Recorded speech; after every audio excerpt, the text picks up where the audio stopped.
Maswerteng hapon po mga ka-STL natin sa Pangasinan.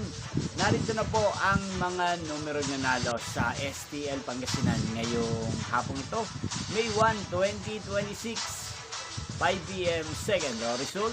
Yan, nakikita nyo na po ngayon sa screen ng yung cellphone ang mga numero nanalo sa STL Pangasinan. In exact order po yan. At kung maswerteng natayaan nyo po ang mga numero niyan kanina, congrats po sa inyo. Ano nga bang magandang tayaan ngayon sa STL Pangasinan? Mamiyang third draw. Para po sa akin, bet ko ngayong araw na to ang number 3 at partner na lang po natin ang number 16. 3 at 16. O kaya naman, number 1, pecha at partner na lang po natin ang numero 5. Sana manalo po yan sa third draw ng STL Pangasinan. Malin man po sa dalawang kombinasyon na nabanggit ko po kanina lang.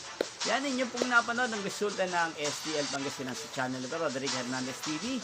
Magkita-kita pong muli tayo mamayang 8:45 p.m. Thank you for watching.